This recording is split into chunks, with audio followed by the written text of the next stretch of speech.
آج مجھے بونے والے کی تمثیل یاد آ رہی ہے۔ جب خدا کے کلام کی منادی غیر ممالک میں کی گئی جہاں انفرادی طرز زندگی عام تھی، تو نہ صرف انہوں نے خوشی سے کلام کو قبول کیا بلکہ ان کے خاندانی اراکین نے بھی ساتھ ہی کلام کو قبول کیا۔ اس لیے ہمیں پتھریلی زمین یا جھاڑیوں میں گرنے والے بیج کی فکر نہیں کرنی چاہیے۔ ہمیں مستعدی سے بونا چاہیے اور نتائج خدا پر چھوڑ دینے چاہیے۔ خدا ان سب کو جمع کریں گے۔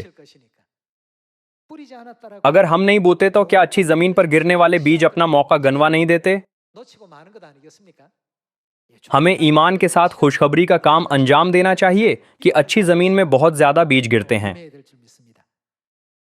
ہم لوکا باب 24 آیت 25 پر ایک نظر ڈالتے ہیں۔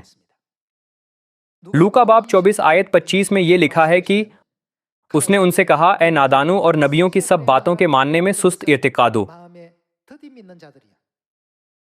نبیوں نے یسوع کے بارے میں، آسمانی ماں کے بارے میں اور آسمانی باپ کے بارے میں گواہی دی تھی۔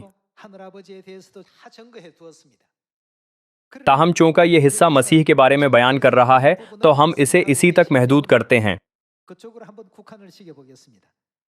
کیا مسیح کو یہ دکھ اٹھا کر اپنے جلال میں داخل ہونا ضرور نہ تھا؟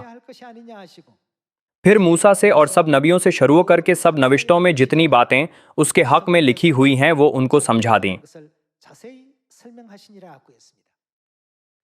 یہ 2000 سال پہلے کا منظر ہے جب یسوع ایماؤس کی راہ پر 2 شاگردوں کو کتاب مقدس میں اپنے بارے میں درج نبوتیں سمجھا رہے تھے۔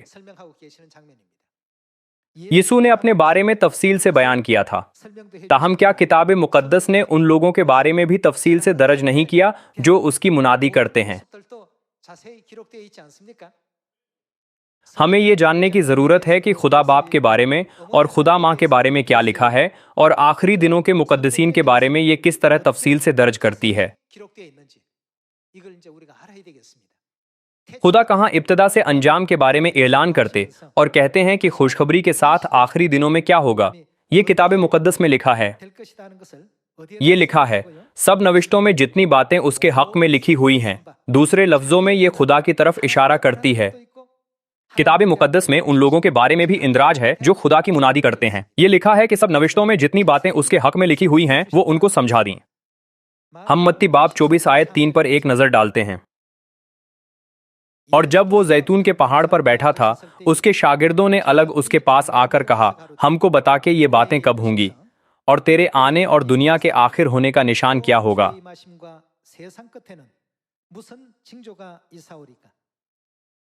اب بہت سے نشانات میں سے یسوع نے چند کو بیان کیا اور ان کی وضاحت کی۔ آفتوں کے نشان، جھوٹے نبیوں کے بارے میں تنبیہات، جنگ کی خبریں اور قحط اور زلزلے جیسی قدرتی آفات کے نشانات۔ لیکن ایک اور بھی اہم بات ہے۔ یہ کیا ہے؟ انہوں نے ہمیں یہ بھی بتایا کہ ہماری خوشخبری کا نتیجہ کیا ہوگا۔